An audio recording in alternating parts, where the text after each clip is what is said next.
Now, to Chicago, the fallout continues there as well from the Monday night coughing up of the fur ball by the Chicago Bears. Wow. P.U. what stinks. So the Vikings storm back to knock out the Bears in a dramatic fourth-quarter comeback for the ages. Chicago gagging away an 11-point lead in the second half. And Caleb Williams, some comments he made after that game still have legs now, still bouncing around the echo chamber. People commenting about the situation with one Caleb Williams. So Caleb Williams had a very positive outlook.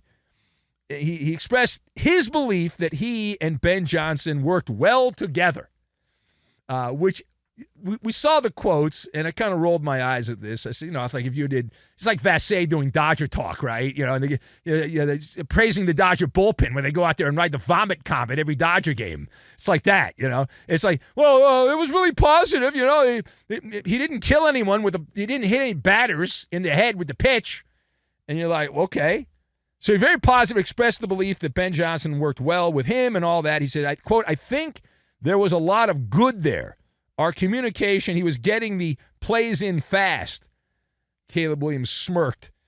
All right, so question. How do you categorize the upbeat comments from Caleb Williams after the Chicago Bears played like choking dogs? Not bears, choking dogs. So Caleb Williams working as a brand ambassador. There's no more NIL in the NFL, right? You had that at USC. Boy, he made a killing at SC. Holy crap. For a guy that's the greatest memory Caleb Williams had at USC is crying on his mommy's shoulder. And he lived in a condo in downtown LA with a skyline view and had everything taken care of.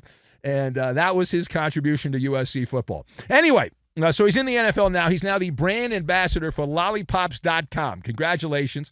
Sugarcoating, a lot of sugarcoating there, and celebrating the communication with his coach. Isn't that terrific? My guys in Chicago, Tree in Chicago, and Euphemi, and all you guys. It's wonderful, right? Yeah, I'm sure you're very happy. They have good communication. Solid. Yeah, that and like $5 will get you a cup of coffee. If you go to Starbucks, you get a cup of coffee, like $5. But based on what we saw, Caleb Williams was fine when the training wheels were on, which seems to me, and what do I know? I just did the overnight show. That seems problematic if you're the Chicago Bears. Like when the game was scripted, the beginning of the game, he came out 10 for 10, had a amazing quarterback rating, 86 yards passing, was wonderful. That's scripted Caleb Williams. Okay, so let's move ahead now in the broadcast. So that was the rehearsed version. That's a Broadway show. You've memorized your lines. You've done it for 2 years. You know every line. You know every movement. It's muscle memory. All right, so that's fine. So then, shocker, for some reason, they had to play the rest of the game. Holy crap. They had to play the rest of the game. And how did that go? Well, they ran out of script, and then it became open mic night at the Second City. And, after that, 25 pass attempts, 11 completions. I'm told that's not good. And just 124 yards, average like a little less than 5 yards per pass attempt, and had a touchdown. Passer rating in the 70s.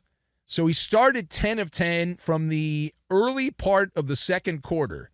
He completed his 10th pass until the end of the game. So the second half and most of the second quarter, a passer rating in the 70s. That is flop Sweat City is what that is. You're the mayor of Flop Sweat City. Congratulations. You drowned on the stage. You did. And this is the NFL. You don't get to play with flashcards more than just a brief period of each game. First quarter. After the first quarter, you generally do not get to play with the flashcards. Does not happen. So once the Vikings and Brian Flores, who's still suing the NFL, once they made the adjustments, Caleb Williams, he looked like the guy who lost his lines and then just started mumbling. Mumble, bumble, bumble. Yeah, just like that. And there's the next part of it just drove me nuts. And again, I don't have any skin in the game. It's not my team, okay? It's not my team. But I go into this looking like if it was my team, what would my position be? So I'm approaching this as if I were a card-carrying member like Lucky Tony of the Chicago Bears fan. So, and this got upset Lucky Tony and Tree and all you Chicago apologists out there, because Williams, he stated that this is a growing process, is what he said. And that just drove me nuts, because that is the exact same line of communication, to use Caleb Williams' term, that we have gotten doing this talk show talking about the Chicago Bears for many, many years behind the powerful microphones of Fox Sports Radio. That's the kind of thing that should scare the crap out of Chicago Bears fans, because it's always a growing process. I remember they had this guy named Mitch Trubisky who would go out there. He needed a diaper, Trubisky, okay? And he was actually good compared to these other sniffs that have followed. They said, well, it takes time. It's a growing process. We're still waiting on Mitch Trubisky. How many teams has he played for? Then you got Justin Fields. Same thing. Growing process. Now we have the trifecta. Caleb Williams. It's a growing process. Caleb Williams said. Okay. So, generally speaking, I don't care about the play clock. I know, you're a bad talk show host. I don't care about the play clock. I don't. And I do not care about getting the calls in quickly and all that stuff. You blew an 11-point lead at home to a guy that was also having the cold sweats there, J.J. McCarthy, who looked dreadful until the fourth quarter. So that's a bad job by all involved here. And so Caleb Williams still watering the plant. Isn't that great? I'll check back in year 7 or 8, see how he's doing. All right, now,